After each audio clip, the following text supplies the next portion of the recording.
Bienvenidos a la revisión de la agenda económica AM de este miércoles acá en CNN Chile, que sigue marcada por lo que pasó el martes en la Comisión de Constitución del Senado. No hubo sorpresas. 2 senadores oficialistas votaron en contra, pero 3 de la oposición votaron a favor para que se aprobara en general el proyecto para un cuarto retiro de fondos provisionales y un segundo anticipo de las rentas vitalicias. Esa discusión pasa ahora a la sala del Senado, donde todavía está cuesta arriba poder conseguir los votos para que sea una ley de la República. Habría 22 votos a favor hasta ahora, o 23 máximo, y se necesitan 26. Pero como sabemos, en este tema tan polémico como popular, los votos pueden ir de un lado a otro, de un momento a otro también.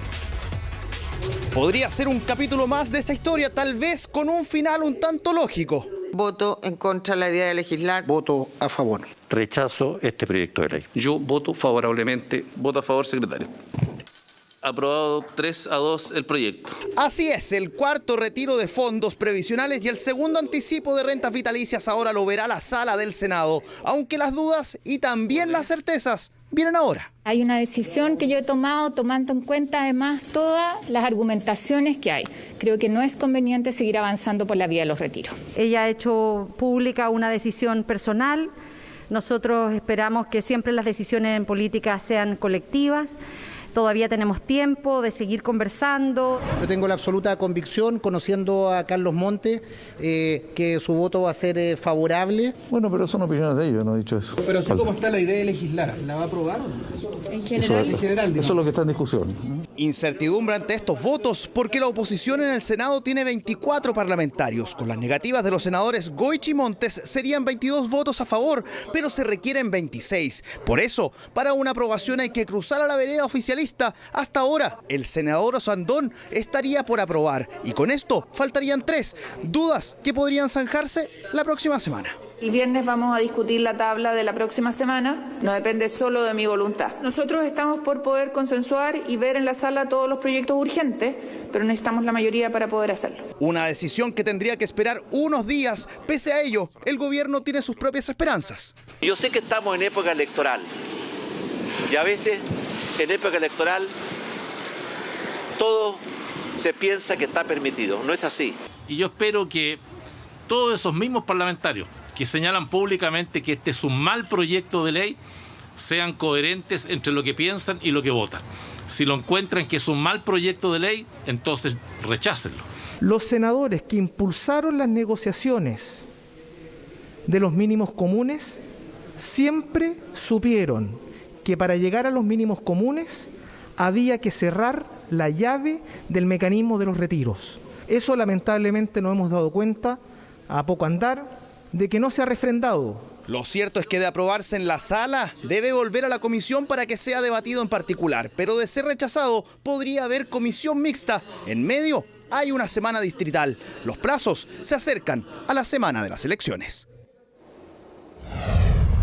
Revisemos ahora algunas de las intervenciones que hubo ayer en la Comisión de Constitución del Senado. Por ejemplo, de la presidenta de la Asociación de FP.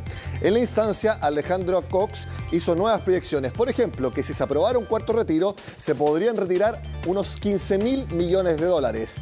Si sumáramos ese cuarto retiro con los 3 procesos anteriores, se habría retirado en total 65.000 millones de dólares, más o menos 70% de todo el presupuesto público que se está discutiendo ahora en comisión mixta para 2022. En 5 años estos fondos tendrían que haber obtenido rentabilidad. En 5 años sumarían del orden de 80.000 millones. En 10 años sumarían casi 100.000 millones. Al hablar de pensiones hablamos de ahorros, son ahorros de largo plazo que están ahí para obtener rentabilidad y si lo que estamos retirando es mucho más si calculamos una rentabilidad promedio del 4%. Cox también mencionó que los fondos más conservadores, C, D y sobre todo el E, han tenido ahora los peores desempeños de los 40 años del sistema. Según sus cálculos, entre esos 3 fondos en los últimos 10 meses han caído 8.900 millones de dólares. Pero el mercado chileno es un mercado infinitamente más chico y las AFP tienen mucho en ese mercado y entonces se produce un desbalance a la hora de un retiro porque las AFP ya han vendido muchos activos chilenos.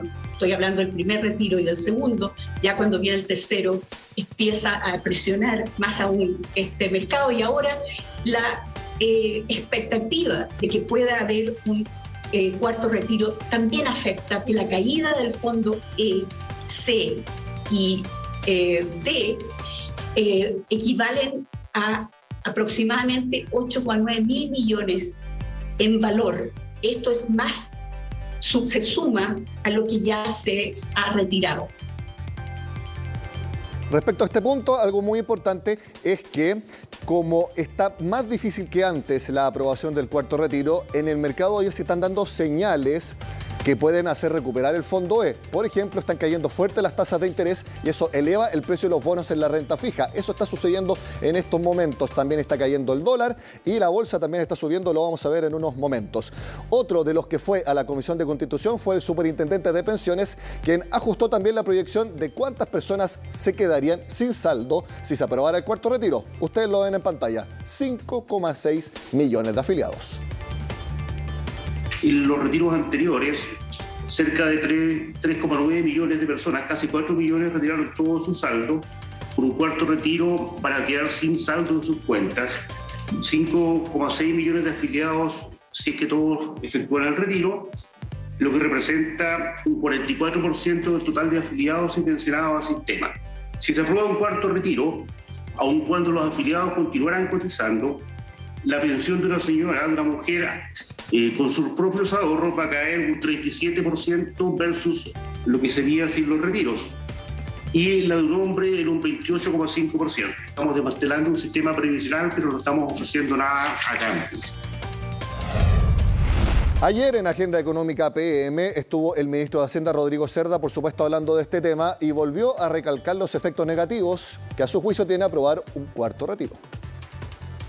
Justamente hoy día, sobre todo cuando ya estamos viendo parte de las consecuencias del sobrecalentamiento y también del impacto de los retiros, porque estamos viendo que efectivamente el mercado financiero se tiende a achicar, eso lleva a que suban las tasas de interés, estamos viendo como muchos chilenos hoy día los créditos hipotecarios que están cotizando son mucho más caros, son a plazos más cortos, todo eso impacta a los chilenos y por lo tanto yo creo que ese tipo de evidencias que están sobre la mesa, creo que también es importante que le demos espacio a la discusión.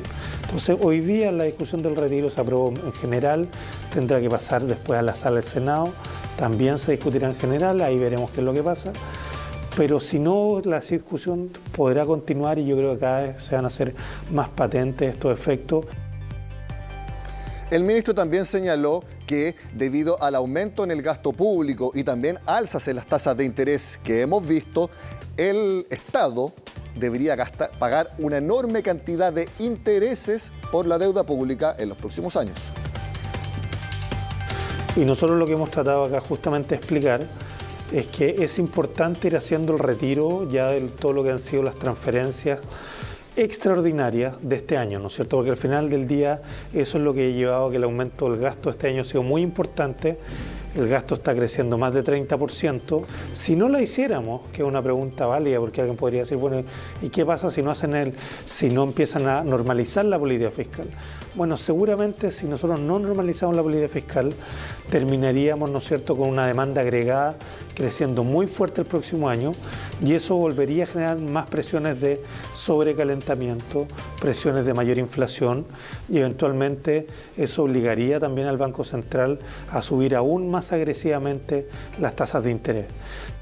Todos hemos visto cómo prácticamente todos los litros de benzina están llegando a 1.000 pesos. Ese fue el último tema que abordamos con el ministro de Hacienda. El gobierno va a intervenir nuevamente el MEPCO para que las bencinas dejen de subir tal como lo hizo hace algunas semanas. Mire, nosotros siempre estamos abiertos a mirar todas las posibilidades, pero sí hay una cosa que que es un escenario muy distinto a lo que estaba ocurriendo hace un tiempo atrás cuando nosotros intervenimos el MEPCO, ¿no es cierto?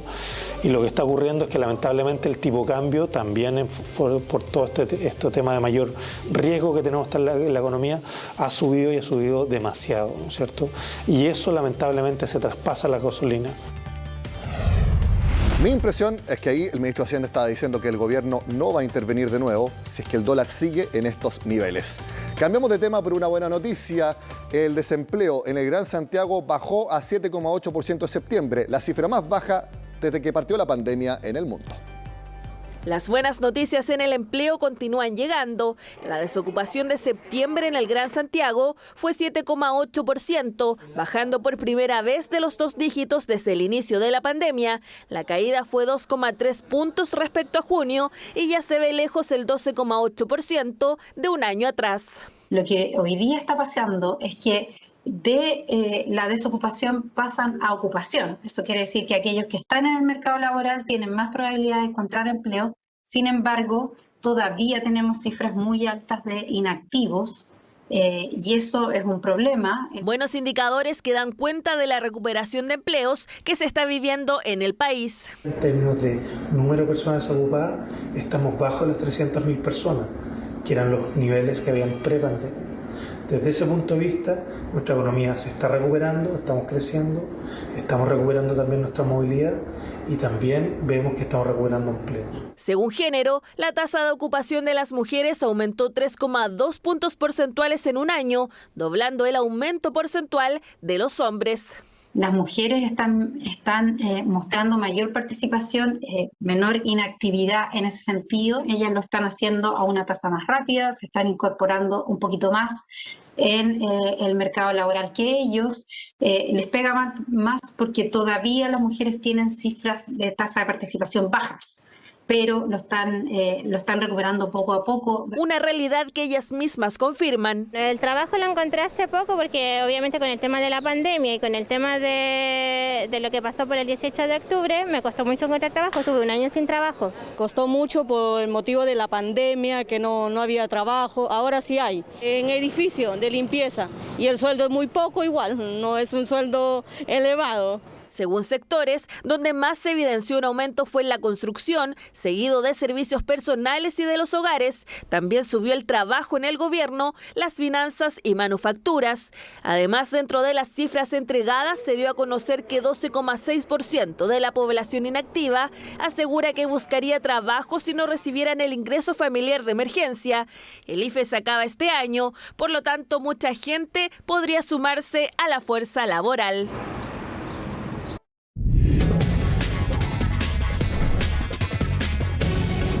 Como lo vimos, la Comisión de Constitución del Senado aprobó en general el cuarto retiro de fondos previsionales y el segundo anticipo en las rentas vitalicias. Seguimos analizando este tema junto al gerente general de AFP Capital, Jaime Monita, quien vemos en pantalla. Gracias por estar en Agenda Económica, Jaime. Hola Nicolás, muchas gracias por la invitación. Jaime, ¿cómo ve la discusión hasta ahora que se ha dado en el Senado y que ahora pasa a la sala de la Cámara Alta? Bueno, la verdad que efectivamente hoy día se aprobó.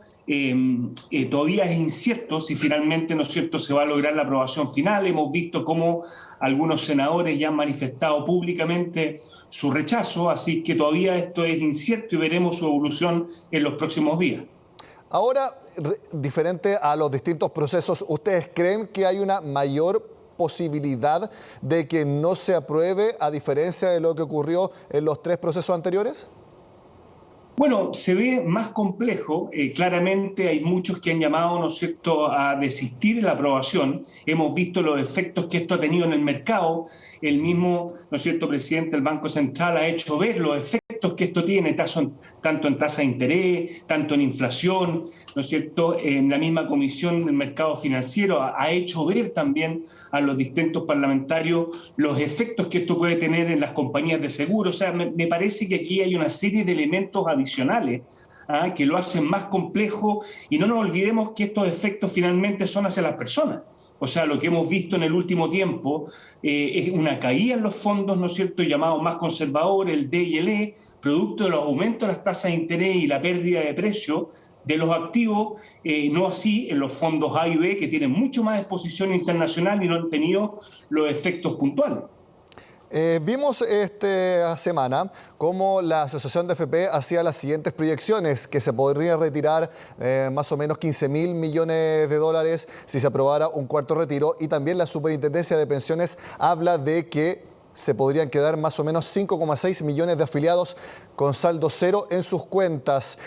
¿Ustedes qué números manejan en capital respecto a cuántas personas podrían retirar fondos y también quiénes se podrían quedar en saldo cero de su administradora que lidera? Efectivamente, esos son los números, alcanzar a 65.000 millones de dólares, eso es muchísima plata. Si uno piensa, 65, para que uno haga un cálculo de dimensiones de lo que estamos hablando, 65.000 millones de dólares, suponiendo una rentabilidad promedio del 4% en 10 años, serían 100.000 millones de dólares. O sea que claramente, y aquí hay 5 millones de afiliados que quedarían sin saldo con las consecuencias que eso tiene en las pensiones, ¿no es cierto?, en el efecto en el gobierno. Así que claramente eso tiene efectos bastante nocivos. Hemos visto algunos reportes de que ha aumentado la cantidad de gente que está sacando sus fondos de APB desde las AFP hacia otras instituciones. ¿Eso ustedes lo han visto? Sí, efectivamente hemos visto en el margen un incremento en los retiros de APB. Me parece que todo este, ¿no es cierto?, ambiente eleccionario donde hay distintas propuestas por los distintos candidatos que varias de ellas no han sido claras, han generado nerviosismo. Nosotros hemos conversado, hemos estado cercanos a nuestros afiliados, sabemos que hay mayor inquietud respecto, ¿no es cierto?, a lo que puedan pasar con sus ahorros que han tenido toda la vida. Entonces, efectivamente, hay una inquietud, hay una preocupación, y a mí me parece que es muy importante tener claridad de cuáles son las propuestas para dar tranquilidad en ese sentido. Ahora, si vemos los índices de mercados los últimos días, ¿hay más confianza de que finalmente no se apruebe el cuarto retiro? Vimos la bolsa subiendo, el tipo de cambio, el dólar cayendo, y también hemos visto un fenómeno en que las tasas han ido bajando, si no me equivoco, y eso estaría beneficiando el fondo E. Entonces, en el mercado, a través solamente de los índices, ¿hay más confianza de que no se apruebe el cuarto retiro? Efectivamente, lo que tú dices es muy cierto. Nosotros, si miramos, el dólar llegó por arriba a 8.23, hoy día cerró en 803. Las tasas de interés llegaron, la de 10 años como referencia, a UF 3,5, ¿no es cierto?, después de haber subido 400 puntos básicos. Lo que es un efecto muy fuerte, y ese 3,5 hoy día las tasas cerraron a UF más 2, y, ¿no es cierto?, la bolsa en los últimos días ha subido, con lo cual lo que pareciera que todavía es incierto, y más bien el mercado pudiera estar leyendo de que finalmente se termine no aprobando ese cuarto retiro, y ha hecho que los efectos se vayan, ¿no es cierto?, calmando. Y eso yo creo que es clarísimo cuando dicen no, los efectos no afectan, los retiros no afectan el mercado. Yo creo que la mejor prueba es esa. Que el mercado empezó a ver que eventualmente no estaban los votos disponibles, y producto de eso empezaron, ¿no es cierto?, a entrar en normalidad el valor de los activos que habían tenido un efecto fuerte en los últimos meses. Sí, las AFP tuvieron que salir a vender masivamente bonos al mercado. Eso hizo que subieran las tasas, bajaran los precios de los mismos activos, los efectos que hemos visto y hemos explicado acá en el programa respecto al financiamiento de largo plazo, cómo los bancos están disminuyendo los años de préstamo en crédito hipotecario, subiendo las tasas de interés, pidiendo más pie y también exigiendo más renta líquida. Mi pregunta es la siguiente: ¿en estos momentos las AFP dejaron de vender masivamente bonos? ¿Ese proceso al menos se ha detenido? Sí, nosotros, tal como lo comentaste tú, hemos venido vendiendo en el pasado para poder hacer la liquidez y enfrentar, ¿no es cierto?, los retiros. Recordemos que más o menos la mitad de la inversión es local y la mitad de la inversión es internacional, con lo cual siempre lo que buscan las administradoras es afectar lo menos posible con las ventas de los fondos, ¿no es cierto? Claramente el fondo D y el fondo E, que son los fondos que tienen más activos locales, fueron, ¿no es cierto?, los que más vendieron en su momento para poder hacerse la liquidez, pero hoy día claramente estamos mirando cuál es la evolución de este cuarto retiro. Y efectivamente, si esto llega a ocurrir y si llega a aprobar un cuarto retiro, no me cabe duda que el efecto en las tasas va a volver a ser, ¿no es cierto?, de que los fondos más conservadores pierdan valor. Si se aprueba un cuarto retiro, ¿ustedes nuevamente tendrían que salir a vender masivamente o con lo que ya vendieron están cubiertos para entregarle el dinero a las personas que lo pidan? No, nosotros tenemos que seguir generando nuevos, ¿no es cierto?, nuevos valores de liquidez, nuevos montos de liquidez. Así que desde ese punto de vista, claramente va a haber una nueva venta distinta a lo mejor en las proporciones de lo que tenemos adentro y lo que tenemos afuera o invertido internacionalmente. Y nuevamente nosotros vamos a tratar de ir generando los nuevos requerimientos de liquidez, que tal como lo dijimos anteriormente, hablamos de 15.000 millones de dólares, minimizando los efectos en lo posible hacia la desvalorización de los activos. En el otro escenario, si no se aprobara un cuarto retiro de fondos, ¿las AFP entrarían en una posición compradora de bonos?